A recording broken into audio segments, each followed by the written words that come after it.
Bien, Bea, muchas gracias por ese aporte. Estamos a 3 minutitos de las 9:30 de la mañana. Momento de meternos otra vez en temas vinculados a la campaña electoral, porque justamente a pocos días de las elecciones nacionales, de esta instancia de balotaje, vamos a recibir al diputado electo por el Frente Amplio, Fernando Amado, que le agradecemos muchísimo. Hay muchos temas para abordar. También la vuelta del bus turístico por diferentes recorridos. Pero comencemos por la campaña electoral. ¿Cómo anda? ¿Qué tal? ¿Cómo andan? Bienvenido. Encantado de estar por acá de vuelta. Y bueno, sí, a 12 días de una definición tan importante, evidentemente el tema político es absolutamente trascendental. Con un retorno al Parlamento, además, suyo.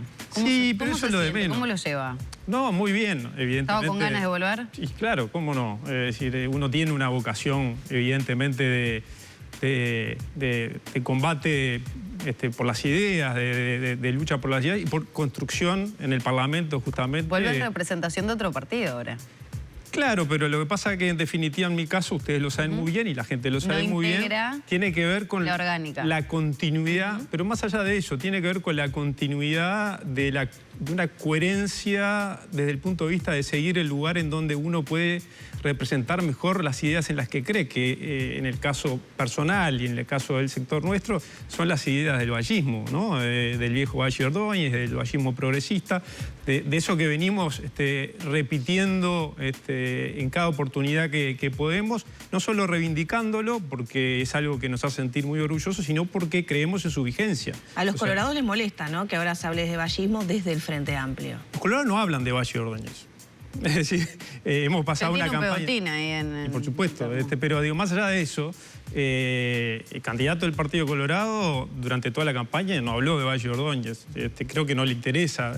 No es un tema solo de hablar, ¿no?, de hacer mención, sino que evidentemente la campaña basada en una idea coalicionista, ¿no?, más que colorada y vallista, evidentemente marca, yo diría, un cambio radical que se venía procesando hace mucho tiempo, y mucho de mi salida del Partido Colorado tiene que ver con eso. O sea, una de las conclusiones, y el sector vallistas orejanos en aquel momento, ustedes recordarán, cuando tomamos la decisión en 2018 de irnos del Partido Colorado, tenía que ver con esto, que el Partido Colorado no se imaginaba a sí mismo sin ser un apéndice del Partido Nacional. Es decir, no existe proyecto del Partido Colorado que no sea en un gobierno del Partido Nacional. Tanto es así que a mí cosas que se me planteaban en aquel momento para, digamos, tratar de retener esa situación inexorable que era que nos íbamos a ir del Partido Colorado, era la tesis de que lo más importante era que ganara el Partido Nacional, y en el Partido Nacional las jóvenes figuras, entre las cuales se me endosaba, ¿no?, iban a estar seguramente en lugares importantes de visibilidad política, en ministerios, para después desde ahí generar un protagonismo y eventualmente tener una mayor posibilidad desde el Partido Colorado de crecimiento, ¿no? Entonces, cuando hoy mezquinamente se acusa a personas que eligen por Yamandú Orsi, habiendo estado, habiendo militado, habiendo votado al Partido Colorado, se le acusa de que el cambio es por cargos, ¿no? Dice que pasó lo mismo en 2019.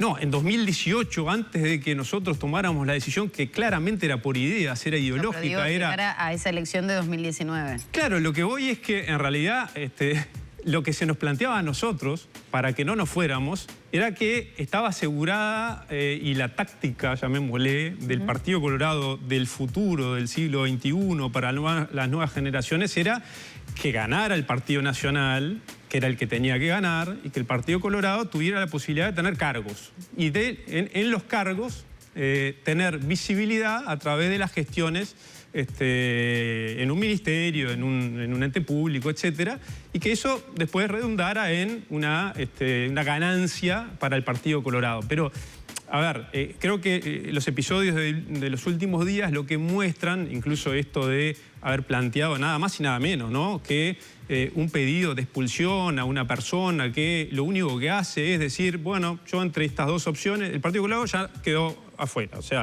es decir, no corre en la segunda vuelta. No es como pensaba Ojeda, que estaba a 2 puntos del balotaje. No, eso es historia. Es decir, en todo caso, lo que está en el balotaje a 3 puntos es la coalición toda, es Delgado, digamos, ¿no? Es el Partido Nacional. Entonces, haber planteado la expulsión de alguien solo por el hecho de haber optado por una de las dos opciones, habiendo el Partido Colorado quedado por fuera, y que la Comisión de Ética lo haya tomado, o sea, haya sentido que es de recibo eso, lo que muestra es, yo diría, los límites a la diversidad y a la heterogeneidad dentro del Partido Colorado, y demuestra esto que venía diciendo de que el Partido Colorado no entiende la posibilidad de su futuro si no es con el Partido Nacional. Entonces, votar a Álvaro Delgado no es votar al Partido Colorado, mucho menos al vallismo, sino es votar a un gobierno del Partido Nacional. Es decir, esa es, digamos, son los hechos. Es decir, yo no... Robert Silva, por ejemplo, dice que este gobierno logró muchas conquistas vallistas. Que él es una personificación del vallismo. Una persona que llega del interior, que llegó a ser presidente de la ANEP, candidato a la vicepresidencia de la República. Nosotros estamos convencidos y muy entusiasmados con la posibilidad de que después de décadas y décadas podamos llevar a la presidencia de la República un canario, alguien del interior del país, como lo fue Tomás Berreta. Es decir, el último presidente del interior del país, vallista, por cierto, Yamandú, frente amplista, pero con una sensibilidad que evidentemente digamos, tiene líneas de conexión con el vallismo histórico.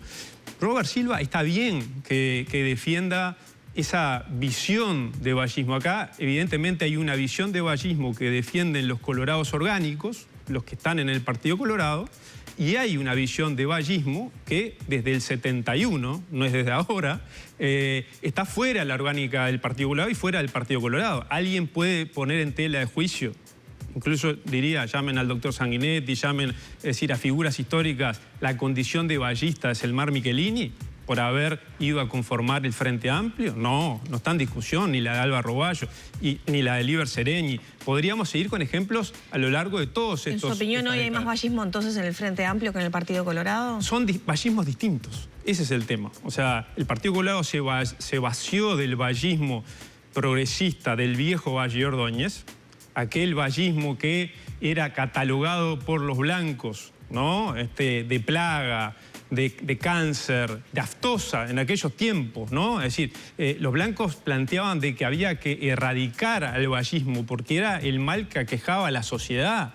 El vallismo con sus ideas de avanzada y con su visión radical en el sentido de ir a la raíz de los problemas de la desigualdad y de la falta de oportunidades en nuestra sociedad. Entonces, es decir, ese Partido Nacional que, digamos, abogaba por la erradicación del vallismo, que calificaba incluso de totalitario, todo bien parecido a lo que pasa ahora, ¿no? En algunas de estas campañas como del miedo que se plantean, tiene mucho de vigencia, y el Partido Colorado lo que tiene hoy es decir, la defensa de un vallismo que ideológicamente abreva en el vallismo de Jorge Valle, que no Jorge Valle lo dice Lacalle Herrera, o sea, es decir, el expresidente en el muy interesante documental a propósito de la figura de Jorge Valle, que fue muy valiente, dice Lacalle Herrera, estas son palabras textuales, las tengo memorizadas porque me parece un aporte honesto intelectualmente y valiente del expresidente de Lacalle Herrera, que Jorge Valle fue muy valiente al enfrentar, digamos, ideológicamente lo que era el legado histórico de su padre y del vallismo histórico, y de plantear una idea de sociedad, de Estado, de economía, mucho más parecido a ellos, es decir, al Partido Nacional, es decir, en el caso de Lacalle Herrera, al herrerismo. Ahora, ¿cómo ve la figura de Yamandú Orsi en medio de toda esta situación, ¿no? Cuestionado, comenzamos a principio de año con una denuncia en su contra, críticas constantes desde el oficialismo de hoy. ¿Qué hay para destacar de la figura de Orsi desde su punto de vista, que lo apoyó desde las internas, además? Al que va primero siempre se le pega más.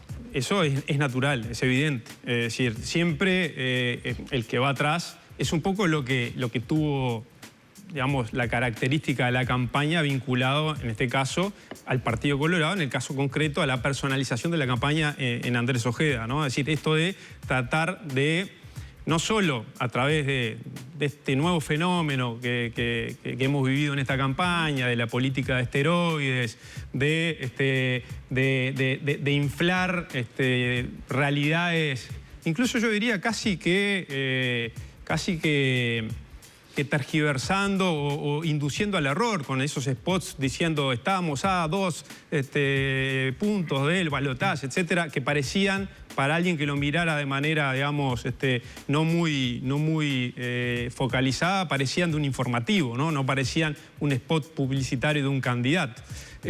Bueno, toda esa realidad implica que siempre el que va atrás trata de pegarle o arrimar el bochín a quien va primero. ¿No hay falencias de Orsi en ese sentido? De Orsi es un manejo de determinados temas, no sé, consultas que se le hacen que a veces generan mucho ruido en el oficialismo, temas vinculados a la seguridad social, sus discursos, sus presentaciones en el exterior. Digo, ha estado todo eso sobre la mesa, se lo ha tildado Tribilín, que cuando habla mete la pata. Bueno, sí, es decir, ahí yo diría dos cosas, ¿no? Por un lado está la campaña sucia, digamos, la campaña en la cual se trata de desprestigiar al contrincante, a quien, con quien uno está compitiendo, a través de adjetivos, epítetos, cualquier tipo de ridiculización que le hacen mal a la democracia, le hacen mal a la credibilidad en el sistema, le hacen mal a este concepto que evidentemente la sociedad a través del voto nos plantea, ¿no? Que es que tenemos que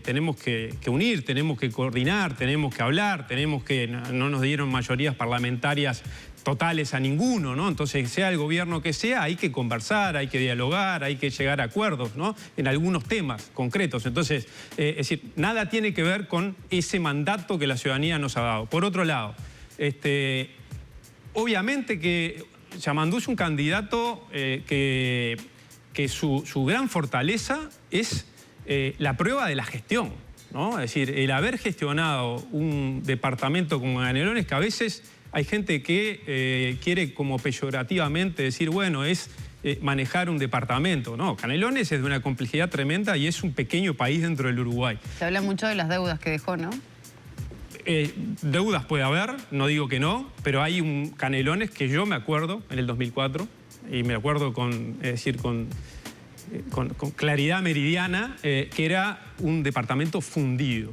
Era un departamento en donde los funcionarios municipales no cobraban los sueldos, en donde los Hackenbruch, Tabaré Hackenbruch y también su hijo, que después estuvo allí teniendo una función pasajera, bueno, tenían que hacer una cantidad de maniobras para tratar de afrontar una situación de no solo un Canelones, por eso, absolutamente fundido desde el punto de vista económico-financiero, que no podía hacer frente a las deudas, sino que no había tenido desarrollo económico, no había tenido desarrollo productivo, no había tenido desarrollo en el sentido humano, no había tenido captación de inversiones, no había tenido nada más y nada menos, algo muy importante, generación de puestos de trabajo. Bueno, todo ese Canelones de hace 20 años, hoy es la contracara, ¿no? Y eso es responsabilidad de quienes estuvieron al frente, porque no se hace por obra del Espíritu Santo ni de la Divina Providencia. O sea, hubo 20 años de gobierno,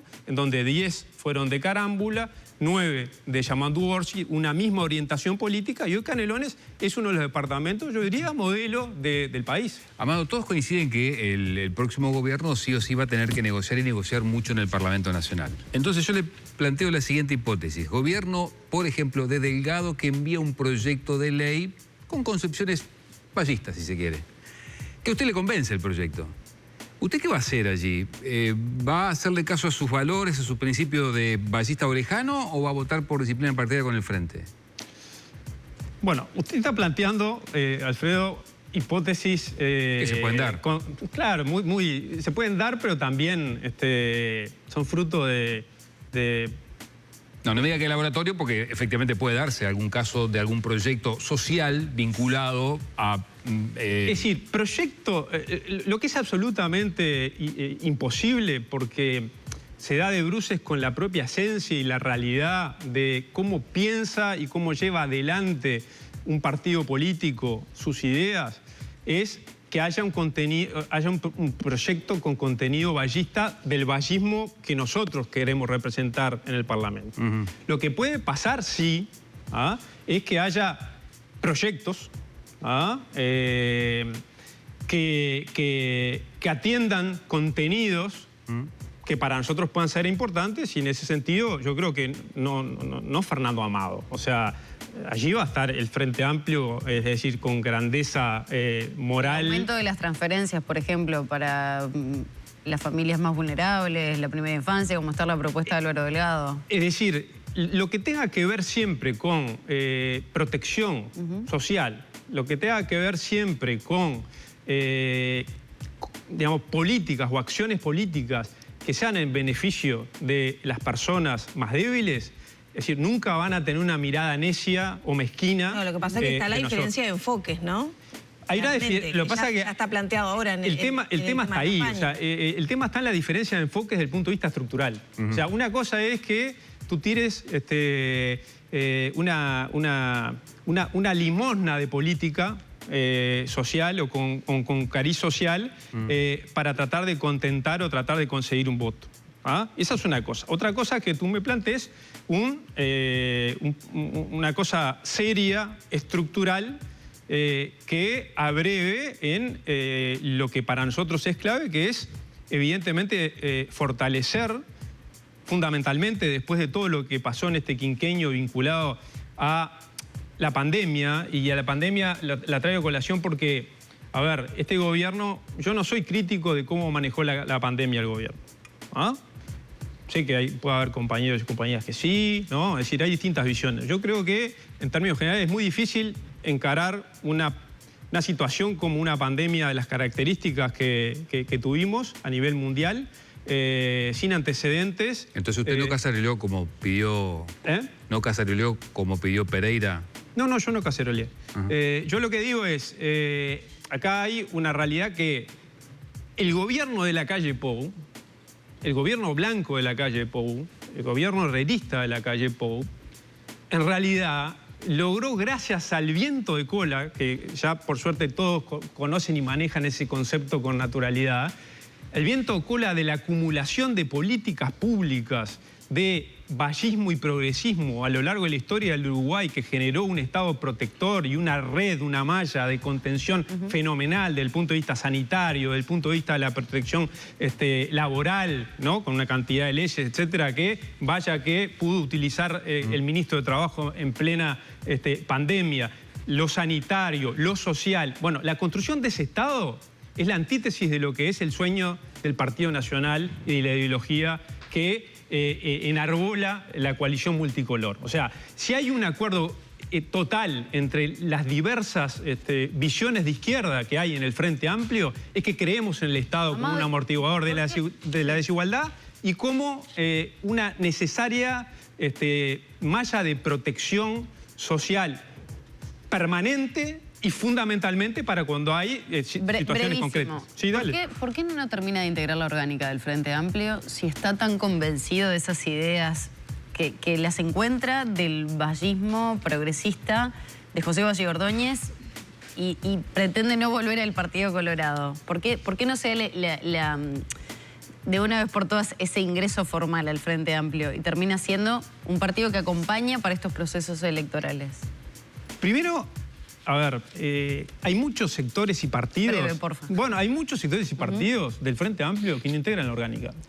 Ustedes hacen foco en nosotros y es natural porque venimos de otro partido, ¿no? Y porque además, es decir, nuestra salida no fue en silencio, sino que fue evidentemente haciendo énfasis en por qué nos íbamos y después énfasis en por qué acompañábamos al Frente Amplio. Pero hay muchos sectores que no pertenecen a la orgánica. Es un tema absolutamente, yo diría, secundario en esta situación. Lo importante es que el próximo 24 se decida algo trascendente para la vida del país. Y bueno, es decir, quienes quieran votar desde mi punto de vista, y por eso los colorados vallistas, ¿no? Que votaron con el corazón en la primera vuelta, pero en la segunda vuelta quieran votar por un gobierno del Partido Nacional, está bien que así lo hagan. Pero quienes sean colorados, vallistas y quieran un gobierno progresista, con protección social, con todos esos valores que seguramente si buscan en el ADN que tienen adentro, no hay otra forma que votando a Yamandu Ortiz. Amado, muchas gracias. No, gracias a ustedes.